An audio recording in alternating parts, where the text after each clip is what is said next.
Welcome to the credits video for Alpha Protocol, which may or may not have the subtitle The Espionage RPG.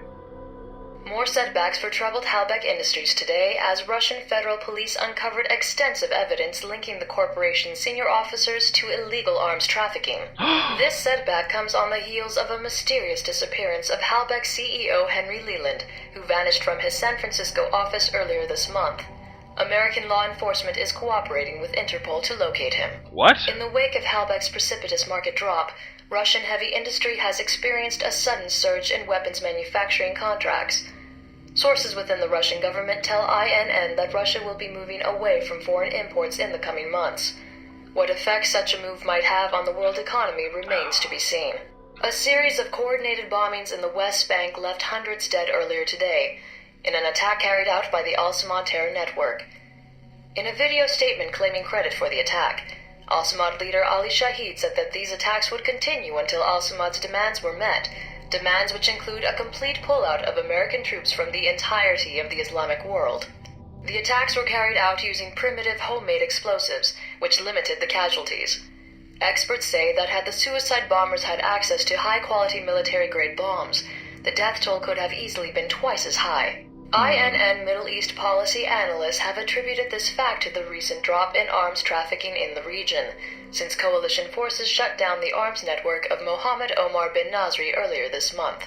Thousands lined the streets of Rome today for the funeral of Madison St. James, the young woman killed during the failed bombing attempt of the Roman Museum of Natural History. Miss St. James has become celebrated among proponents of stronger government anti-terror legislation since her death, and her funeral at times resembled a political rally. In the United States, Senator Patrick Darcy proposed Madison's Law, a sweeping bill some have likened to a new Patriot Act in response to the tragedy. As Miss St. James had no known family, Senator Darcy personally paid for her funeral here in Rome.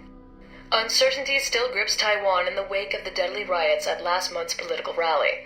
With the death toll standing at over 300, concerns have been raised that President Ronald Sung's pro-independence government has become too aggressive. President Sung survived an assassination attempt during the rally, which many critics are calling an attempt to incite a war between Taiwan and mainland China. President Sung has refused to back down in the wake of the attempt on his life, and in a speech made earlier this week declared that his life meant nothing compared to Taiwanese independence. Taiwanese authorities announced the execution of attempted assassin Wen Shu today.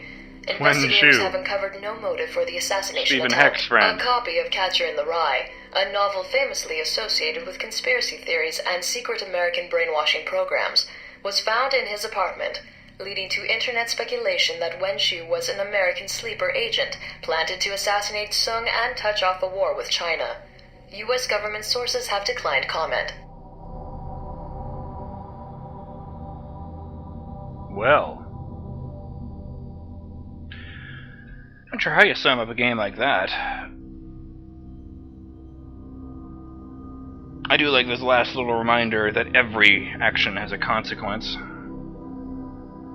You know, I knew going in that sparing the terrorists might not have been the best idea, but at least he's slightly less likely to lead to World War III, you know?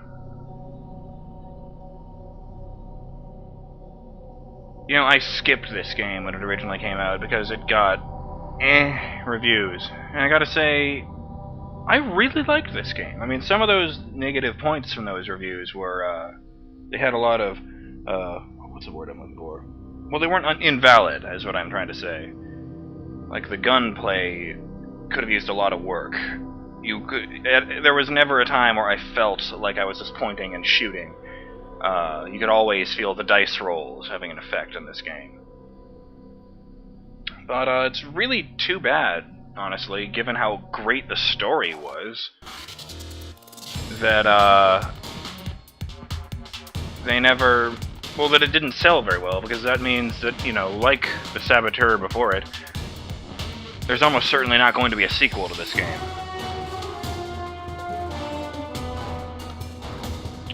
But there you have it, folks.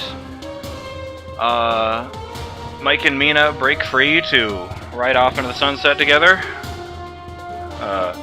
Leyland gets to rot in a secret jail cell for the rest of his life. was kind of hoping for more of the public spectacle kind of downfall, but you take what you can get. And not only has Halbech been prevented from starting World War III, they have been prevented from doing business ever again. Freedom of the world has been maintained. So, I'm just trying to think of if there's anything else I want to say about this game. I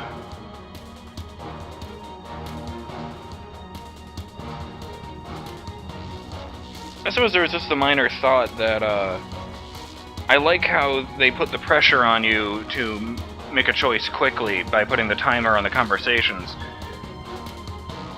But they really could have been more clear on what some of the choices meant. You know, more than once I had to load the game because I said something completely the opposite of what I meant to say, just because the word was that they used to describe that choice is unclear. So I could have worked on that a bit. But for the most part, I have to say this was a really good game.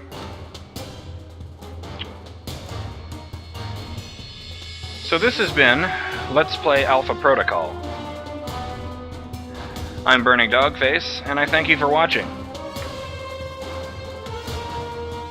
I'll see you guys on whatever my next Let's Play is. It probably won't be very long, because I've got a new one lined up as we speak. See you guys around. Bye!